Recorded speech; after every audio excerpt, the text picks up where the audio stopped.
এখনকার সময় আমাদের বাড়ির পাশের ভালোবাসাগুলোই তো টিকে না, আর এক্ষেত্রে লং ডিস্টেন্সের কথা তো নাই বললাম। আজকে স্টোরিটা খুবই কষ্টদায়ক এবং অনেক কিছু শিখার আছে। স্টোরিটা সজীব রানা ভাইয়ের। ভাইটা আমাকে বলে যে আমাদের সম্পর্কটা ছিল 1 বছরের, তবে ওরা 1 বছর আমার সাথে থাকাটা পুরো জীবনের অভিজ্ঞতা দিয়ে গেছে। বেসিক্যালি আমি একজন ফ্রিল্যান্সার, তো এক্ষেত্রে অনলাইনে হাজারো ছেলে মেয়ে আমাকে নক করে, তবে কোনো মেয়ের সাথে কথা বলতাম না। কাজ থাকলে কাজটা কমপ্লিট করে দিতাম এ পর্যন্ত। 2 ফেব্রুয়ারি হঠাৎ একটা মেয়ে আমাকে SMS করে বলে যে ভাই আমার কাজটা একটু করে দিবেন। তো ওই দিন রাত 2টার সময় আমি ইমোতে SMS চেক করতে গিয়ে ওর প্রোফাইলে একটা ইমোজি চলে যায়। দেখি যে ও রিপ্লাই করেছে। আমি বললাম এত রাতে অনলাইন? তখন ওই দিন রাতে আমাদের প্রায় 2 ঘন্টা কথা হয়। আমার ওকে একটু ভালো লাগা কাজ করে। এরপর থেকে টুকটাক কথা হতো। ও কিরকম একটু কেয়ার করতেছিল আমার। আর সব থেকে মজার ব্যাপার, ওর সাথে পরিচয় হবার আগে আমি একটা রিলেশনও করি নাই, এমনকি একটা মেয়ে ফ্রেন্ডও ছিল না আমার। আমি ওকে ভালোবাসি ঠিকই, কিন্তু বলতে পারতেছিলাম না। তবে হঠাৎ করে ও নিজেই একদিন আমাকে প্রপোজ করে বসে। আমি তো ভীষণ খুশি, যেহেতু এই প্রথম কাউকে মনে ধরছে। এক্ষেত্রে ওই আমার ফার্স্ট লাভ। ও রিলেশন আসার আগে বলেছিল যে ওর আগের একটা বয়ফ্রেন্ড আছে, যার সাথে 3 বছরের সম্পর্ক ছিল। ছেলেটা কুয়েত থাকে। তো ও যেহেতু আমাকে প্রপোজ করেছে, নিশ্চয়ই আগের ছেলেটাকে হয়তো ভালো লাগে না ওর। আর ওই কথা আমাকে নিজেই বলেছে। আমি আর এসব কথা মাথায় নিই নাই। আমি ওকে এতটুকু ভালোবাসতাম যে ওর মনের সব ইচ্ছা আকাঙ্ক্ষা আমি দূর থেকে পূরণ করতাম। যেহেতু আমি অনলাইনে কাজ করি, আমার কাছে টাকা থাকতোই। তবে আমি মধ্যবিত্ত ফ্যামিলির ছেলে। সম্পর্ক চলাকালীন সময় ও আমাকে বলতো যে আমি সত্যি তোমাকে ছাড়া থাকতে পারবো না, আমি অনেক দুর্বল হয়ে পড়েছি তোমার প্রতি। তো আমিও তখন বলতাম যে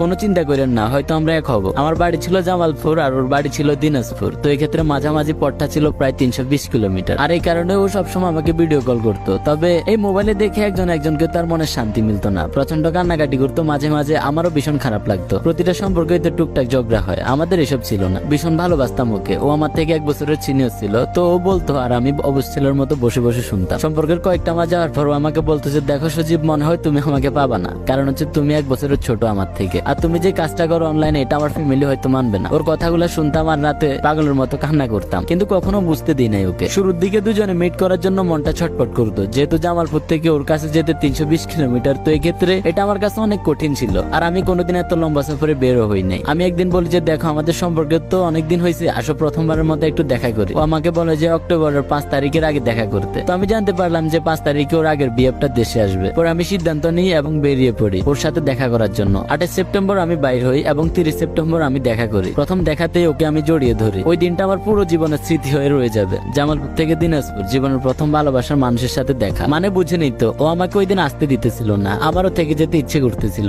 আমি চলে আসাতে প্রচন্ড কান্না করেছি। আমারও পুরোটা পথ মনটা অপসেট ছিল। ভাবতে থাকলাম যে কবে আবার দেখা হবে। তবে মনের কথা মনে রয়ে গেল। আমি ওর সাথে দেখা করে আসার সপ্তাহখানিক পরই আমাকে ইগনোর, SMS সিন করতো না। ভয়েস দিতাম, ভয়েস গুলো শুনতো আর আমাকে বলতো আমার ভয়েস গুলো নাকি বিরক্তিকর। ও তো আমার বাড়ির পাশে না যে গিয়ে বুঝাবো। আমিও দিশিয়ারা হয়ে গভীর রাতে প্রচন্ড কান্না করতাম। যে মানুষটা আমার একটা কলের অপেক্ষা করতে হবে, আমি একটু অপ্লান হলে রাগ করে বসে থাকতো। কই গেল আজকে ওর ওই ভালোবাসা? প্রায়